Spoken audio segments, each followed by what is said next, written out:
slow up, no I don't take shit. I got no love for the fakeness. If you wanna play tough and wanna hate this, I'll always show up. I don't ever slow up, no I don't take shit. I got no love for the fakeness. If you wanna play tough and wanna hate this, I'll always show up and make a statement. I don't ever slow up, no I don't take shit. I got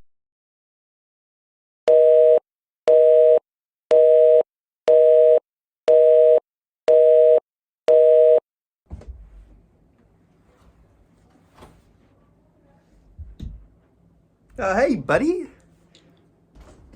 What you doing there? Reading a book? That's pretty cool. Why are you turning around? What are you reading? Mumbling to yourself? It can't be that bad. I read Warhammer. Can't be worse than that. What's that?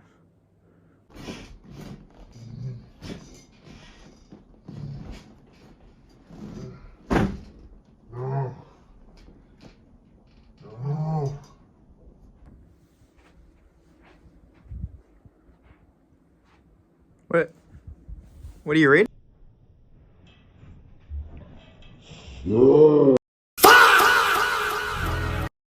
The Morning Glory Milking Farm. I have been reading Morning Glory Milking Farm since last night, and I'm obsessed. This was a good time. It did not disappoint. If this book is trash, then I am a f***ing raccoon. Give me all of the garbage. Get your eyeballs on this because it is so good.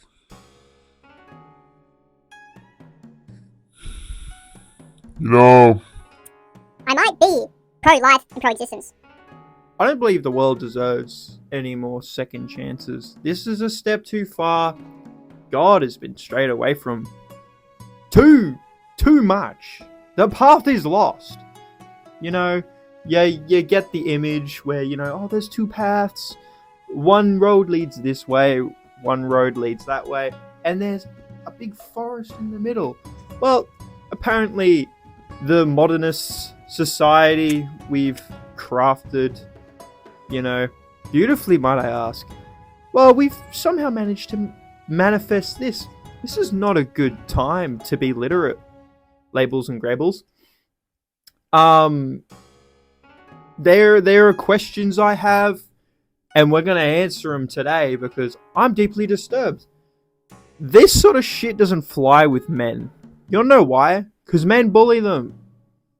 Because in society, this isn't acceptable of any metric. Now, take it from, a bit of a goober, alright? I'm gooby. I'm Soracle Gooby.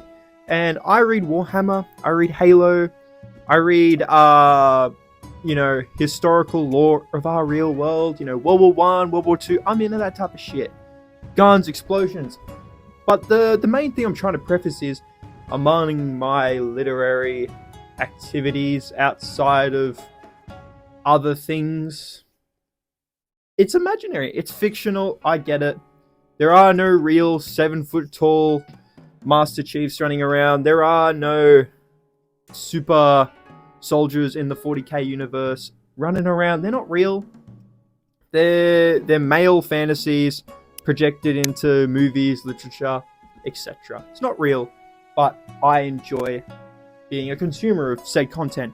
Now, there's a difference between imaginary, power fantasy settings and the female gooner genre of reading books. Now, fellas, we got to admit something here. As a man, typically we gravitate towards watching other people, come together, get sweaty, and do their thing, Too many sites, you see it on any platform you go on, whether you like it or not, new account, old account, current account. These things are propagated, they're ad-funded, and they are pushed because, unfortunately, the consumer wins when they're the ones consuming. And creators of said deplorable content, OnlyFans, Pornhub, Jerkmate, whatever you want to call it. These are typically targeted at men, and men are visual learners, and we learn visually, and unfortunately, that's where we gravitate towards. That's reality. Now, I don't think women are built that way. They're more sophisticated. They are, in many ways, as men are the simple creatures, women are the more complex creatures. And that's the way I would put it to you. Dear viewer, because while we watch and you know, your little gooby goobers, schmeat your meat, do whatever you do your thing. Women are moving more towards this literary take on fantasy books. You know, you do have your movies, your Twilight movies, or vampires, or this and that.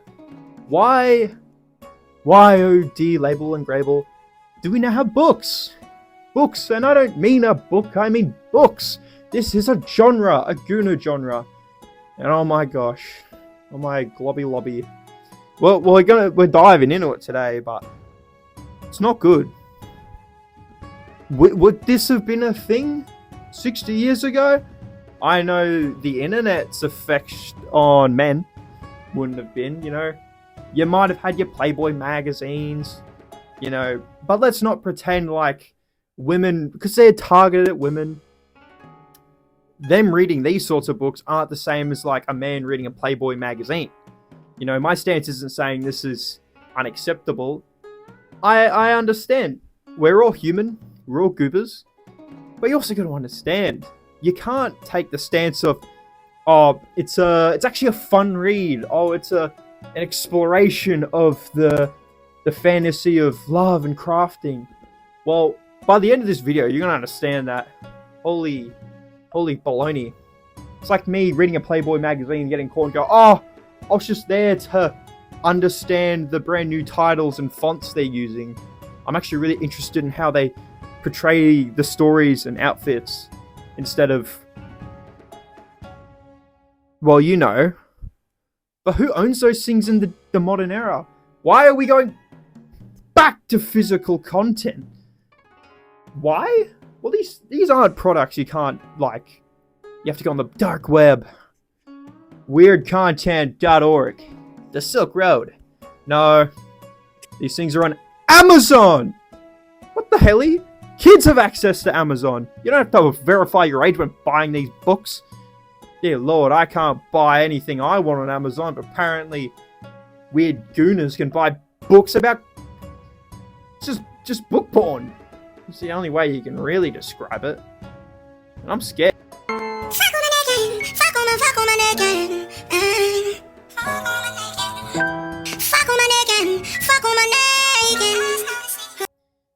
It's important we get our definitions cleared up before we begin. Well, what's a femcel? What's a gooner? And how do these things really come together to create this population of people who are buying and reading these books? Well, your femcels are your involuntarily celibate women. They don't be fucking. Alright? And the gooners are the ones that overstimulate themselves to the point of literally rotting their brain, you know. They're stimming out.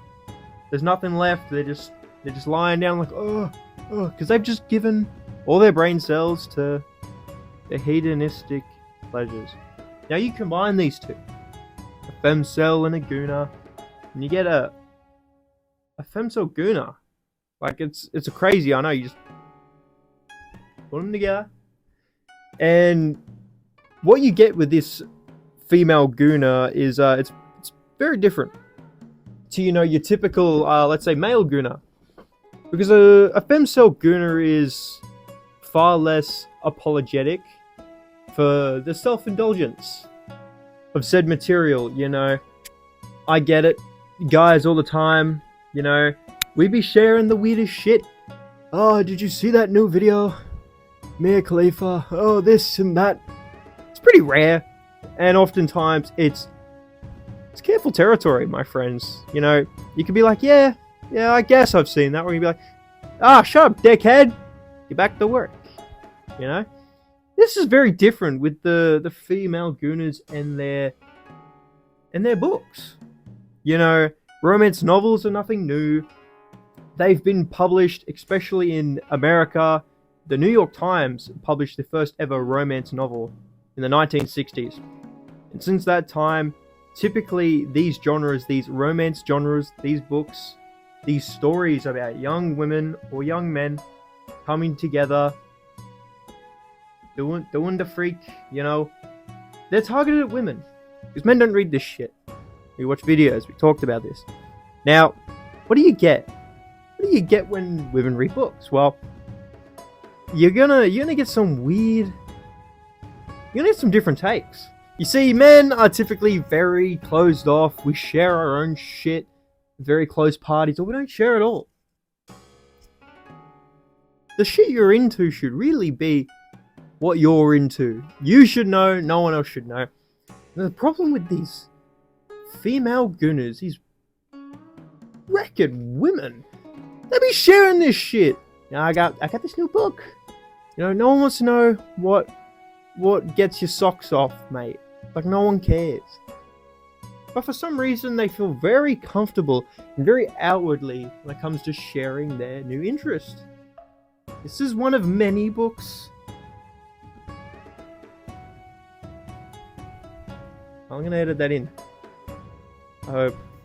And what you get is a subgenre, this section of women who are just being bullied online.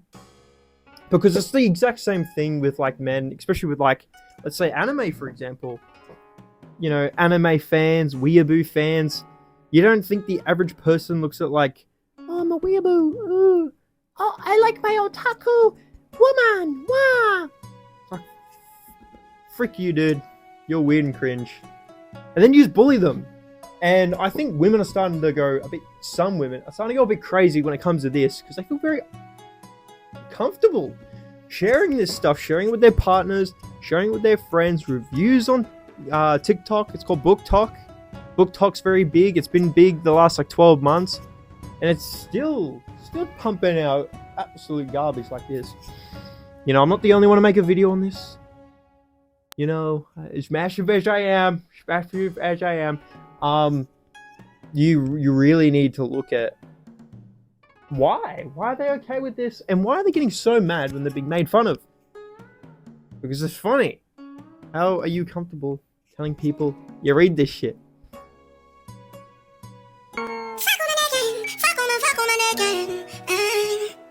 And it feels like it should be satire, because it's grainy and gross.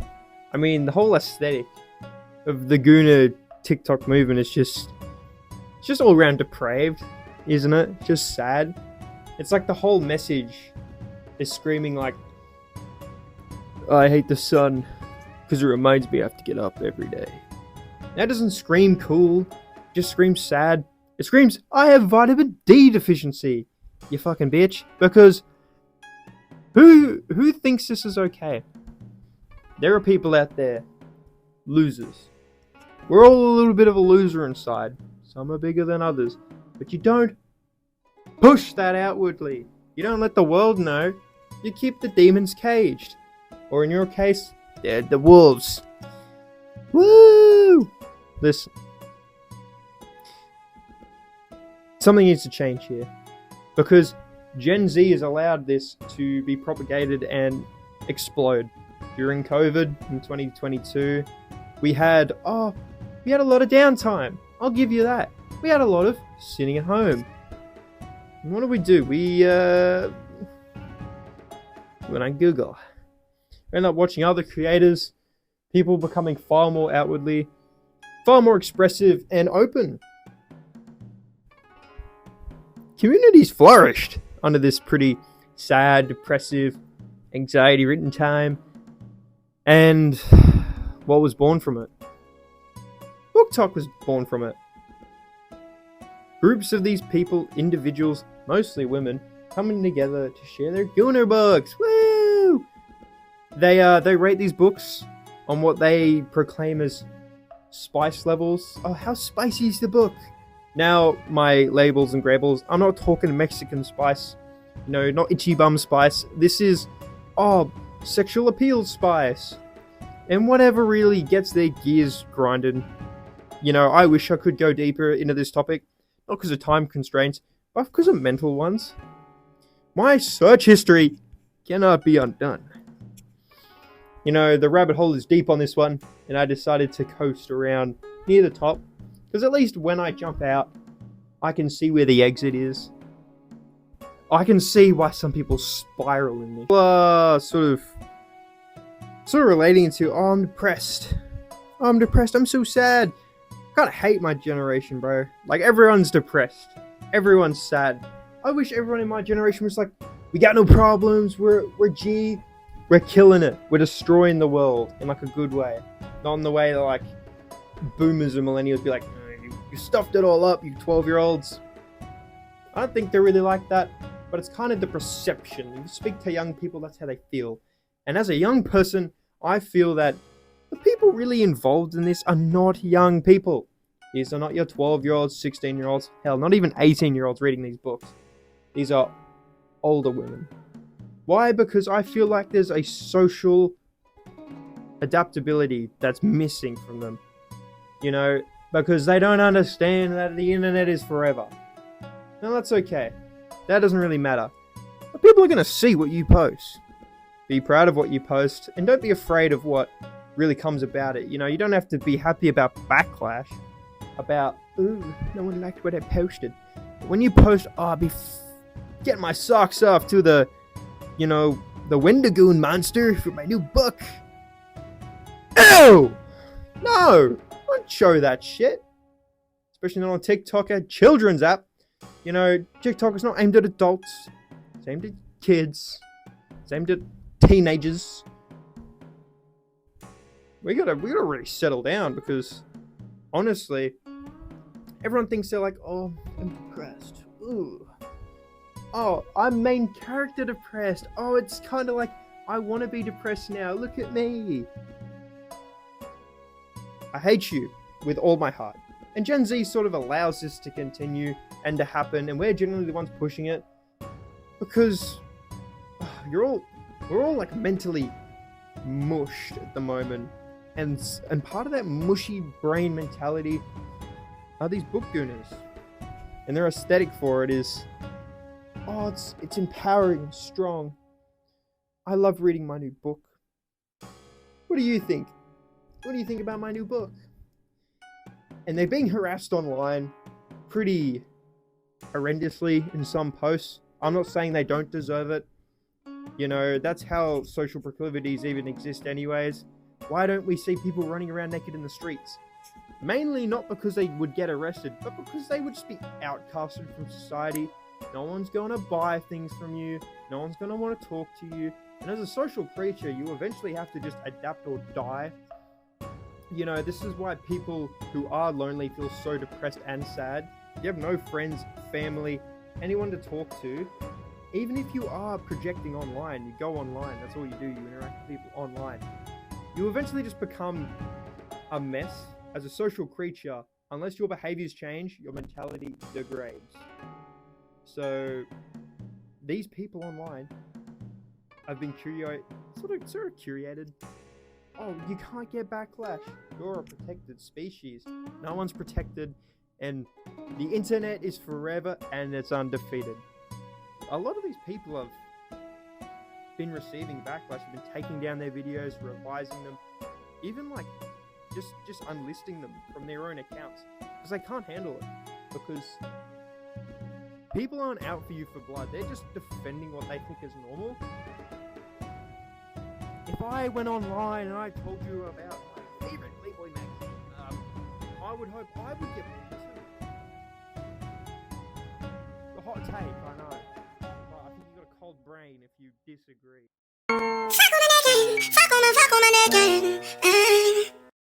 Being a femcel gooner doesn't just describe sadness, it sells it. It's depression in a lifestyle and this mental illness of marketing. Every quote is memorable, every breakdown sort of aesthetic, and the pain becomes sort of performative in these weirdly satirical takes on love and romance and the hedonisms that do come from non-polyamorous love. Like, there's commitment, but to what are they committing to? These books are sort of directed at individuals who perhaps want love or affection or connection, but the books generally target, well, explorative behaviors. they're not normal relationships. They're like Wendigoon monsters and like cow fucking creatures. It's deplorable and sad and really strange, and it really does paint this painful performative stance on this addictive mindset. This addiction to more and better and greater. You know, your mind does eventually become numb to the things that get you going, that get you revved up. Maybe you love a certain thing, and over time your love can fade just because you become numb to that feeling. You need more. And overstimulating yourself with this sort of sadness that this isn't real until you feel nothing. And then you call that realism. It's not realism, it's rot. We've convinced an entire generation that being miserable is poetic, and worse, that trying to get better is basic. This isn't just about books. It's about the culture we've built, where apathy feels safer than hope, and we've been marketing burnout and alienation and self-hate until it becomes strangely unattainable. Femcel gooner fiction isn't just the mirror. It's when we look into it, we see a generation too tired to care, but too online to stop watching it self-decay. We've been aestheticized to our own collapse. So yeah, Femcel gooner novels are a problem. They trick us into thinking that suffering is depth, that numbness is enlightenment, and maybe we should stop calling it relatable and start calling it what it is: glamorized despair. Because there's nothing empowering about it. Even if we look back on a bookshelf,